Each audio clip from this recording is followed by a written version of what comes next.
I'm Czesław Kiński. And I am Jacek Łagód. And today we're going to talk about one of the world's most common fears. It's not really surprising that a lot of people are afraid of snakes. Or spiders. What is a bit unusual, though, is that some people, actually quite a big number of people, are afraid of mirrors. And it's quite common to find people who are afraid of traveling by plane. But one of the most common fears that some people might find quite unusual is the fact that a lot of us are afraid of public speaking. And that's why today we're going to talk about how to prepare for this, because we think that getting prepared is probably the best way to overcome your fears. So we're going to show you how to speak and what to say. So let's watch a video of two teenagers who are going to present in what way you're supposed to talk. And we have a little task for you. While you watch the video, please decide in which order the following appear and make a note of what the speakers say about each of them.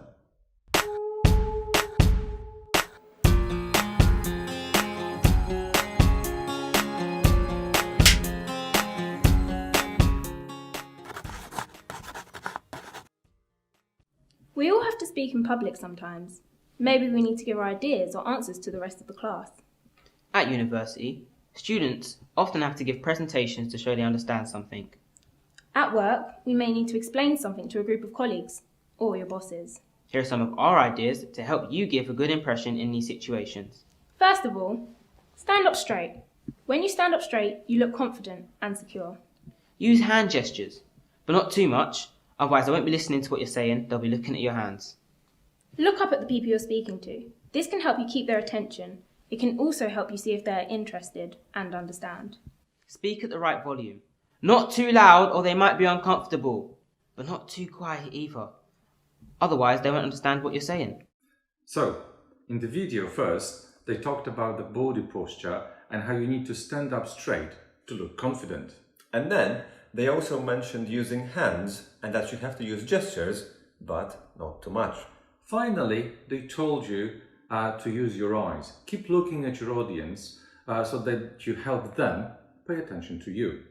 And now, we'd like you to watch the second part of the video and again do a little task.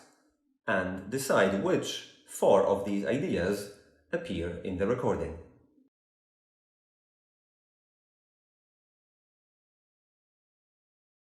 Speak fluently. This means don't stop all the time.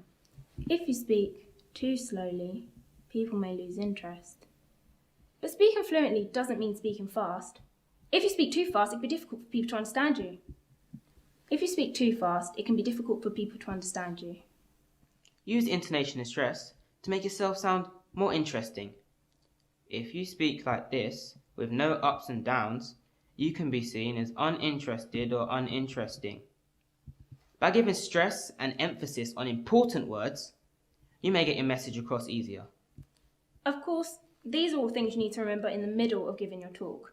But remember, always prepare carefully of what you're going to say before your talk. So, we hope you've got these 4 ideas. Don't speak too fast. Speak fluently. Use intonation. Don't speak too loud. So, we've looked at a few ideas on how to behave during a presentation. And now, we'd like to tell you about what to do to make a presentation more interesting. And we think, it's going to be less scary to speak to people if you can get them interested in what you're going to say. So, we're going to give you a few ideas as for how to begin your presentation, how to develop it, and how to end it. So here are 3 ideas on how to start a presentation. You can begin your presentation with a meaningful quote that is to do with the topic of a presentation. Or you can involve your listeners by asking them a direct question. You can also tell them a story, a personal story if you wish, that will introduce the problem you want to present. Okay, so let's start with how you can use quotes to open the presentation. Now imagine you must prepare a presentation on one of the following topics: food, education, or the environment. And now here are 3 quotes which you could possibly use to start your presentation. Now we have some time, and please match the quotes with the topics.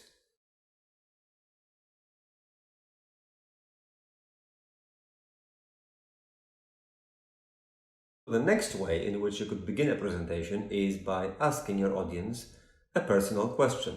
This may create a feeling of connection between you and them and get them more involved. You can even ask them to react in a certain way by raising their hand or any other way that you will find useful at that particular moment. And now, once again, we have a little task for you. Please take a look at 3 different questions which you could use to start a presentation and match the questions with the pictures that represent our topics.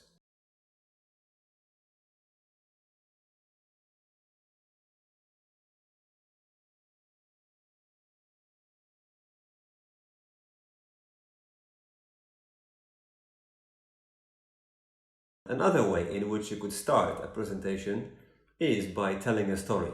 And we think it's important to really start with the story without saying anything else before it. So you could start like this. It was a dark January day. The weather had been gloomy for quite some time, and yet I had to go to school.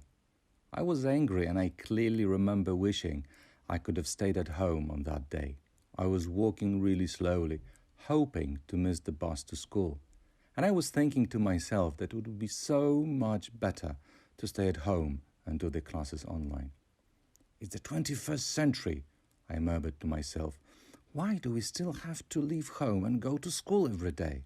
At that moment, I had no idea how lucky I was, that I was still able to go to school, to talk to my teachers face to face, and to shake hands with my friends.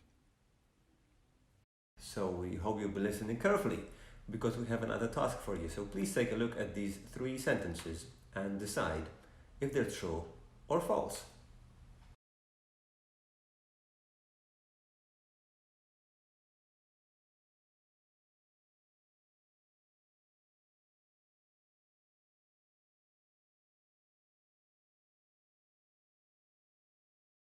Alright, so we've looked at 3 ways in which you can begin a presentation, and now we'll give you one important piece of advice on how you can go on with the main part and develop your presentation.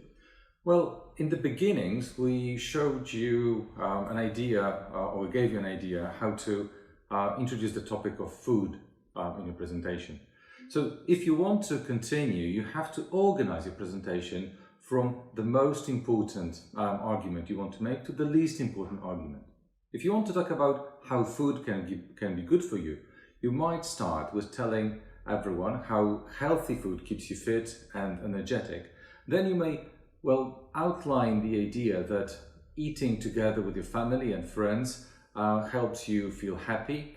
And finally, you may talk about different kinds of food that keep you happier and more relaxed because of the chemicals they contain, like for example, chocolate. Okay, so once again, whatever the subject of your presentation is, we think it's always a good idea to start with the strongest arguments first and then move to your other arguments, or perhaps start with something that's the most important thing and then move on to the less important things, or start with a description of the general picture and then move on to the details. So now, let's talk about the endings. We think it's a really good idea if your ending is somehow connected with your beginning, because it shows that what you wanted to say was really well planned. So if you started your presentation with a quote, you can end with relating the quote to your audience and the present situation. And if you started with the question, you can go back to this question and perhaps offer some kind of answer. And finally, if you started with the story, you can finish the story and comment on its meaning. So let's take a look at the first way in which you could finish a presentation. If you started with the quote, you can add something to it. Only when the last tree has died will we realize that we cannot eat money. So I hope you think twice before you print your next document. And if your opening quote was "anything is good if it's made of chocolate," you can follow that with the words, "or is it? Maybe there are other things good for you." Or if you started with the last quote, learn as if you were to live forever, you could just add every day. If you started your presentation with a question, it's a good idea to finish it with the same question, but providing an answer or giving a thought or two on what you've just discussed. For example, if you started with the question, have you ever felt that what you're learning at school isn't really useful? You may finish by saying, well, now you realize that what isn't useful now may be useful in your near future. Or if your question was, when was the last time you ate chocolate? You could follow this with, do you feel like having a piece of chocolate now? And if you began with, do you know how much plastic your family throw away every day? You could finish by saying, well, actually, it's not that important what you did yesterday. Let's hope that tomorrow we'll throw away less. The last way to finish your presentation is by referring back to the story you told at the beginning, like this. I'm sitting at my computer waiting for the online lesson to begin. The weather is beautiful outside, but I'm not going to meet my friends at school because of the lockdown. Now I understand that school is important for many reasons. It's a place where I can learn about the world, but also start new relationships and have fun with my friends. We'd like to finish by saying that we know that public speaking is really, really stressful and that we understand how scary it can be at times. But we also think it's very useful, and it's going to be useful while you're still at school. It's going to be useful when you go to university, and even more so in your adult life. So maybe we should finish our lesson now. Or maybe not. Let's just give you another quiz. Let's see how well you can remember the quotes from today. So please take a look at them and decide what the missing words are.